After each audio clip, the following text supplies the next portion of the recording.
Context channel. It is abundantly clear that the US funds terrorism. It is abundantly clear that the US supports terrorists, including terror attacks. And the information on Daily Nation today shows that the US intelligence rejected or ignored the information that the Kenyan government gave to them that there was an imminent attack on their embassy, which shows very well that they wanted that attack to happen. And further details, as I will show in this analysis, shows that actually it was in the US interest and it is them that funded that terrorist attack that led to death of so many Kenyans, over 2,000 of them. And it has been them that have been responsible for other terror attacks, as I will illustrate.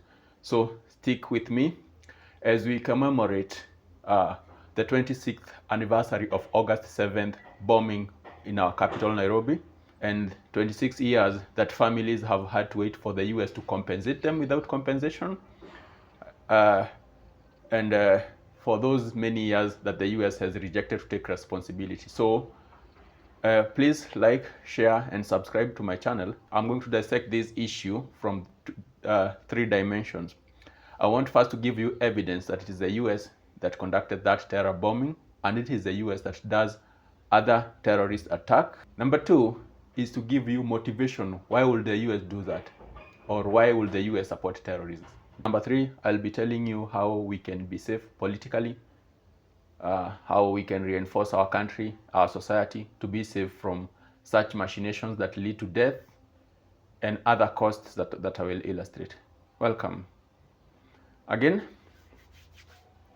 today being on August 7th, 2024, there's an article running in Daily Nation that shows very well that the Kenyan security services were ahead and they knew very well that there was an imminent attack on the US embassy on the said date.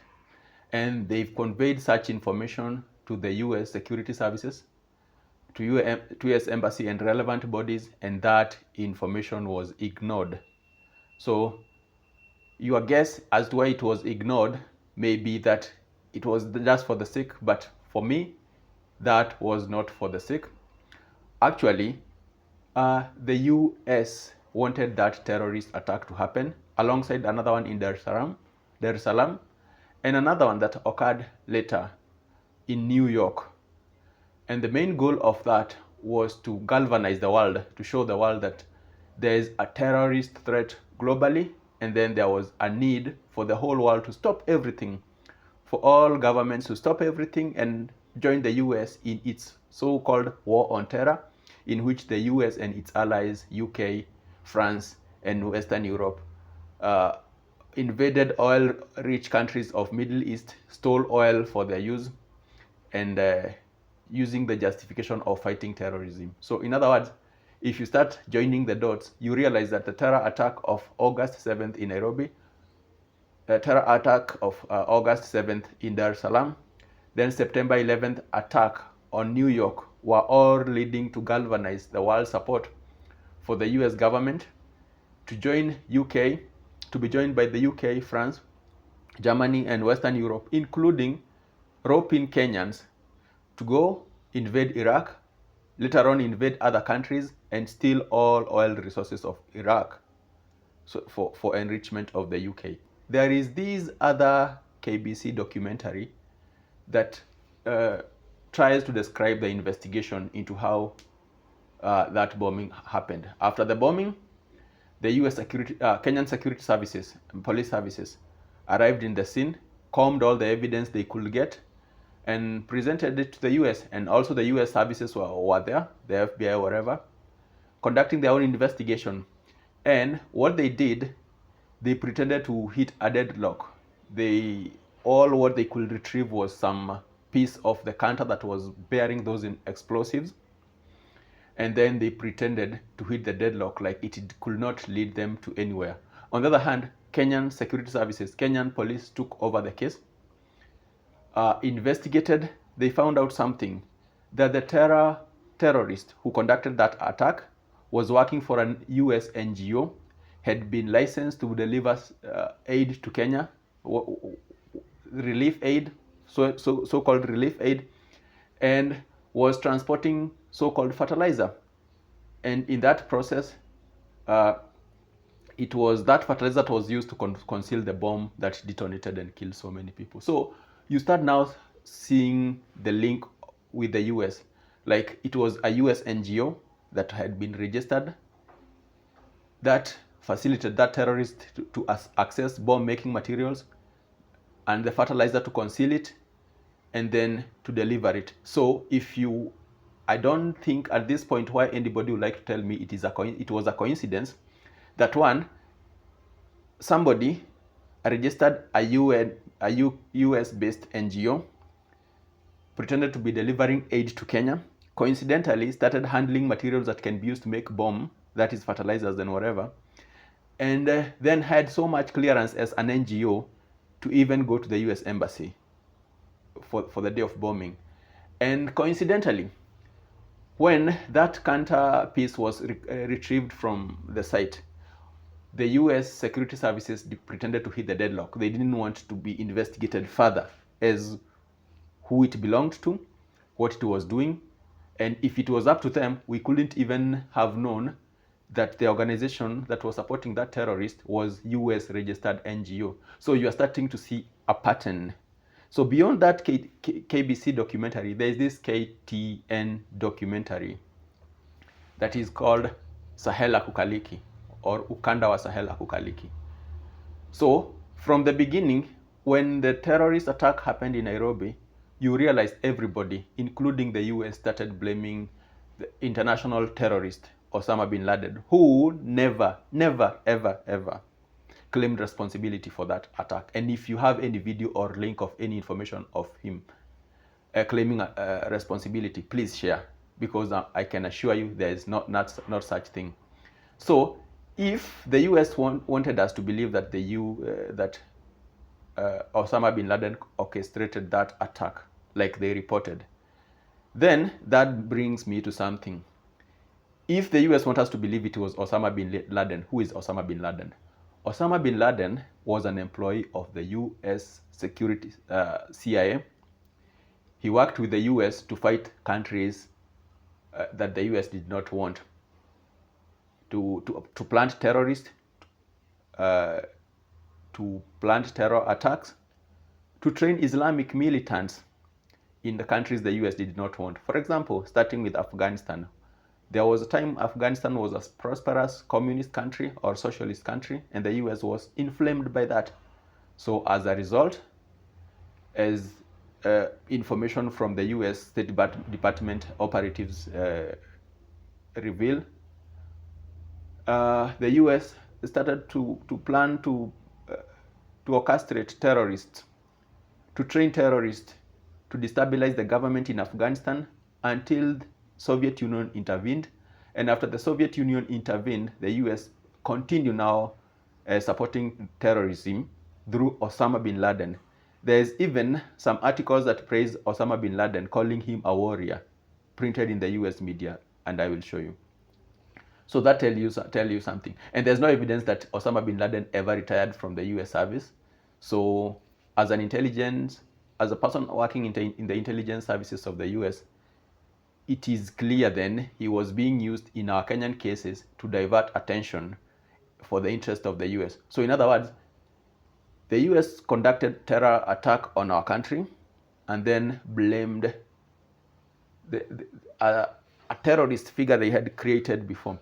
This KTN documentary, Sahel Akukaliki, if you watch it very well, it states very clearly that all terrorists, starting from Al-Qaeda and even going to ISIS and ISIS in Africa, including in Maghreb, all of them started somewhere in Afghanistan from the role of the US State Department training terrorists to invade and to destabilize governments the US does not want. So what is the motivation? Why would the US train terrorists? Why does it train terrorists? The primary goal the US trains terrorists is racism. US is a racist government. It is a white supremacist government. It does not believe that any other country should develop peacefully. So the US views terrorism and other threats as a way of asserting its control. The US is a small country of containing only 4% of the world's population and even a smaller percentage of the world's resources. But since the Second World War, after it was joined, it managed to galvanize the whole world behind it to fight war against the Axis. It realized how much it can gain power by creating threats and galvanizing the whole world to join it in fighting these threats. So as a result, the US has been developing threats, and one of the greatest threats it has been developing is now this threat of terrorism. As a result, it can orchestrate a terrorist threat somewhere, let's say in Kenya or in Africa, and on the other hand, galvanize all the countries now to go fight that terrorist. And in the process, all these countries buy weapons from the US, join in the US-based alliances, quote-unquote defensive, to organize, to fight such threats. That was the case. Every other terrorist that has occurred in Kenya, for example, even including the Dusit D2, Garissa University, all of these are followed by the US signing a new security alliance with us, intelligence sharing alliance with us. They state, oh, to prevent future attacks, we need to share to share more intelligence with you so that you can be safe. And believe me, they don't share any intelligence that can stop these terrorists. Even last week, I think 2 weeks ago, they shared their embassy wanted their citizens not to come to Kenya because there was quote-unquote terror threat. So that shows you if they wanted to stop that terrorist threat, they should have talked with our security services so that our security services can go arrest that terrorist before now spreading panic. But if you see what they were doing, just scaring people, they are essentially doing what the terrorists are doing, scaring people, but without providing any information that can lead to arrest of such terrorists. So in other words, the US coordinate with terrorists to scare us, then to lead us to form policies that favors the US, including even the latest security agreement we had, I think August last year. You notice it was followed by instability, by terrorist threats in Lamu.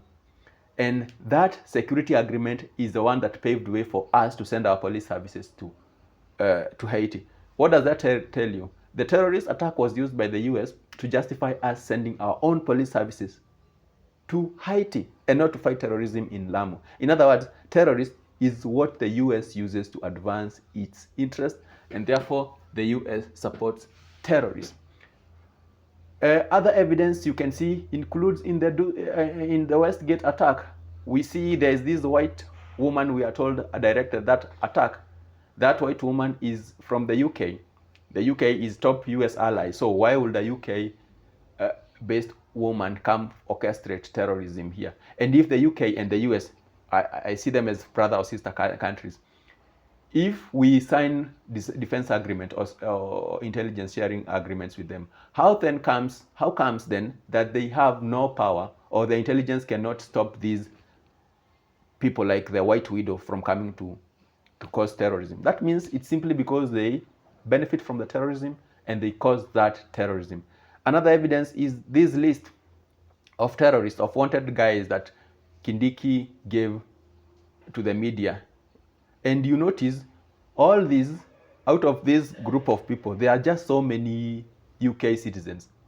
Why should UK, a country that is 6,000 kilometers from Kenya, be the top contributor of Al-Shabaab terrorists? What links should the UK have with Somalis so that so many of Somali terrorists come from the UK? It's the same case. That means the UK has been also supporting the US to train terror threat for us and lead us into problems. And there's this even more direct evidence. There's this botched down attack on our Kenyan military base in Lamu.